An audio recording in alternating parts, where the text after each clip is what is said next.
जिस आरएसएस को हर बार गाली दी जाती या है ना या इंडिया में, जी बिल्कुल। अब आप यकीन नहीं करेंगे, ये जो संस्कार हैं, जो मोदी जी के संस्कार हैं, ये आरएसएस से ही आए हैं। अमृतपाल कह रहा था, अब वो वैसे अमृतपाल वही है जो इस वक्त हाई कोर्ट में उसका वकील भारत सरकार से ही बेल मांग रहा है या राहत मांग रहा है। पाकिस्तानियों का कल्चर ही ऐसा है कि वो 8 लाख रुपए के जूते पहनकर भीख मांगने चले जाते हैं। है कि यहाँ भागा वहां भागा, अभी स्कूटर पे था, अभी गड्ढे पे बैठ गया है। इस वीडियो को लाइक करिए, हमारे चैनल को सब्सक्राइब करिए और बेल आइकन दबाना बिल्कुल भी मत भूलिए। जी देखिए, जिस आरएसएस को हर बार गाली दी जाती है ना इंडिया में, जी बिल्कुल। अब आप यकीन नहीं करेंगे, ये जो संस्कार हैं, जो मोदी जी के संस्कार हैं, ये आरएसएस से ही आए हैं। आरएसएस दरअसल एक ऐसी तंजीम है जो इंडियन संस्कृति और संस्कार, संस्कार का मतलब है जो the virtues that an Indian has, whether he's a Hindu or a Muslim, let me make it clear, Hindu हो या मुस्लिम हो, इंडियन के अंदर जो वर्च्यूज होती हैं कि अपने ग्रीड से ज्यादा दूसरों की भलाई ज्यादा इंपॉर्टेंट, वासुदैव कुटुंब जिसको हम कहते हैं, बिकॉज पूरी दुनिया हमारी फैमिली है, हमारी अपनी है। अगर हम दूसरों के लिए कुछ कर सकते हैं, that is more important then hoarding wealth. अब ये कुछ ऐसी चीजें हैं, मैं हर बार बोलती हूँ कि जिस तरह की संस्कार जो आरएसएस प्रमोट करती है, ये उसी का नतीजा है कि मोदी जी के अंदर वो ग्रीड नहीं है। अब देखिए, पाकिस्तान में लोग रोते, अब वहां का कल्चर ही ऐसा है कि भाई पाकिस्तान में उनका कल्चर, पाकिस्तानियों का कल्चर ही ऐसा है कि वो 8 लाख रुपए के जूते पहनकर भीख मांगने चले जाते हैं। तो जब आपका कल्चर ऐसा है, बिल्कुल आई एग्री विद यू, ऐसे हैं, तो मतलब how can you expect, there is no comparison. और यहाँ पर जो है इन तरह की वर्च्यूज, ह्यूमैनिटी के वर्च्यूज पे ज्यादा हमारे यहाँ पे फोकस दिया जाता है, which is why it is hard, but we know कि ग्रीड पे हमें कंट्रोल होनी चाहिए for the good of the whole nation, for the good of humanity. तो ये चीज हमारे अंदर है, और आरएसएस जो है इन्हीं वर्च्यूज को प्रमोट करता है, ना कि किसी रिलीजन को। जी फाइन। अच्छा याना, ये वाली चीज बड़ी इंपॉर्टेंट आपने बताई, और मैं ये कह रहा हूँ कि मैं मतलब इसलिए पाकिस्तान में इसको बहुत पॉजिटिवली बिलीव में लिया जा रहा है। मुझे खुशी हो रही है इस बात की कि पहले हम देखते थे कि नरेंद्र मोदी साहब का अगर कोई आता भी था तो बहुत अजीब अजीब करके उनकी तस्वीरें बनाई जाती थी और कहते हैं ये कर रही है। लेकिन आजकल ये चीज बड़ी कॉमन हो गई है, लोग कहीं पे बैठते हैं। मैं 2-3 दिन पहले खैबर पुख्तनख्वा में था, बिलीव मी, मैं मुख्तलिफ जगहों पे बैठा हूँ, बिलीव मी, या ना मैं कोई ये नहीं कह रहा, लेकिन हकीकत में ये बात मुझे सुनने को मिली। तो मैंने कहा यार, ये एक आदमी है, न्यू दिल्ली में बैठा हुआ है, पाकिस्तान से उनका कोई लेना देना नहीं है, एक पड़ोसी के तौर पे वो रहते हैं, अपने मुल्क को आगे लेके जाते हैं। लेकिन आज पाकिस्तानी इस बात पे मजबूर हुए हैं कि उनको लगता है कि यार वाकई वो बंदा अपने मुल्क को आगे लेके गया है।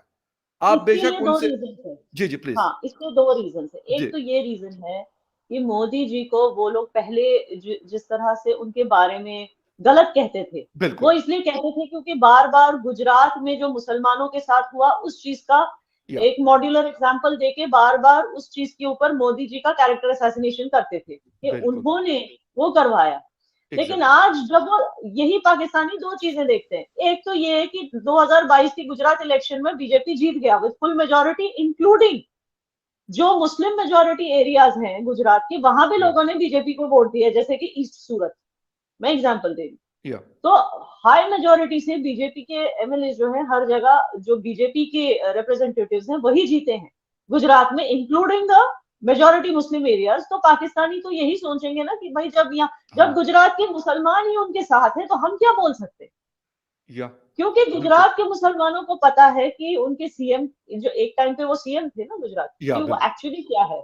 शायद पहले उनको भी ये गलतफहमी थी कि मोदी जी ने ही जानबूझ के वो राइट्स कराया, लेकिन बाद में जब उन्होंने मोदी जी का काम देखा, उन्होंने देखा कि गुजरात को उन्होंने सिर्फ हिफाजत से ही नहीं बल्कि प्रोग्रेस से आगे बढ़ाया।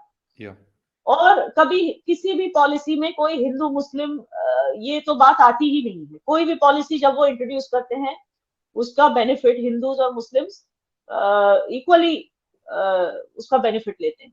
और इस अमृतपाल को अगर अब ट्रेसेस पकड़े जा रहे हैं कि इसको पाकिस्तान में मौजूद कुछ लोगों की शय थी, तो पाकिस्तान में थी उसकी मदद, सरकार को पता चल रहा है, तो वो इस बात को क्लियर कर रहे हैं कि हाँ थी इसको पीछे। तो डिनाई नहीं किया जा सकता इस बात को, क्योंकि एक दूसरे की धरती का इस्तेमाल, अगर ये पाकिस्तान की धरती पे इस्तेमाल हुआ है अमृतपाल जैसे शख्स को पैदा करने में और उसे प्रोपेल करने में इंडिया में, तो वो तार खुल रहे हैं और वो खुलकर सामने रखे जा रहे हैं। अब पाकिस्तान कहे कि हम गलत कह रहे हैं, पाकिस्तान दे दे प्रूफ की गलत है। और वही बात है ना कि कुछ चुनिंदा लोग वो पूरे पूरे देश को ब्लेम करवा देते हैं।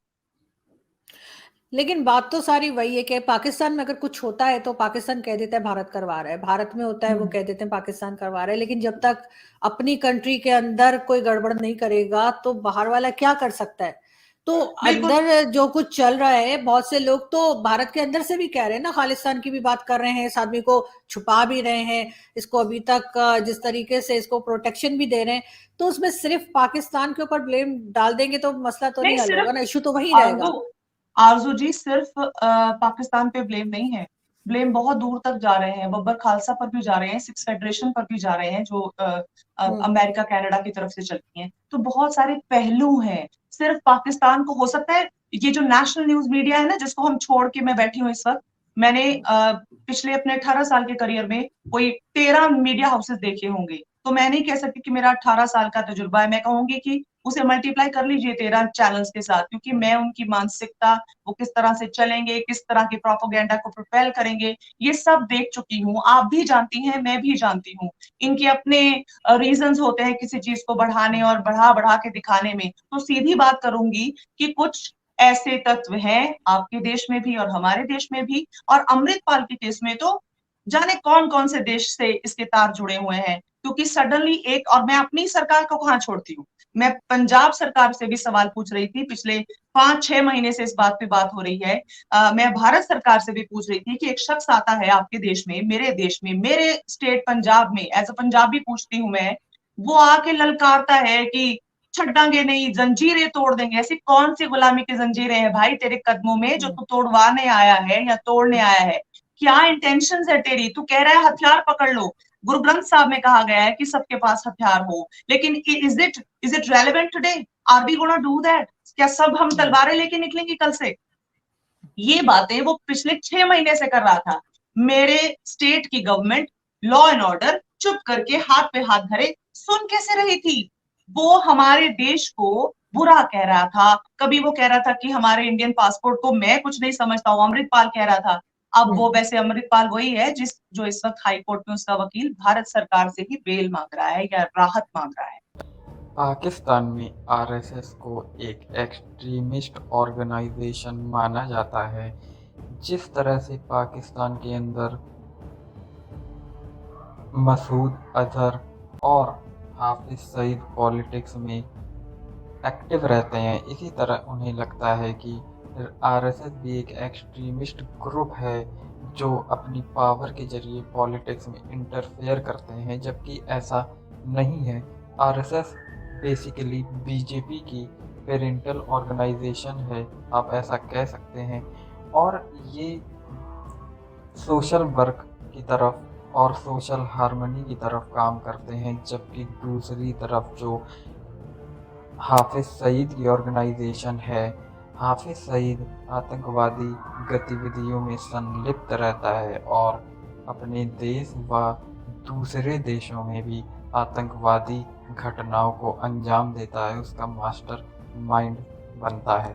पाकिस्तानी मीडिया अब इस बात को समझ गया है कि मोदी जिस तरह से भारत को आगे लेकर जा रहा है, इससे साबित होता है कि मोदी के जो भी संस्कार हैं और मोदी की जो भी लाइफ वैल्यूज़ हैं वो मोदी ने आरएसएस से सीखी हैं, क्योंकि इसके पहले मोदी आरएसएस में ही काम करते थे और एक आम कार्यकर्ता की तरह उन्होंने बहुत ही लंबे समय तक आरएसएस में बिताया है।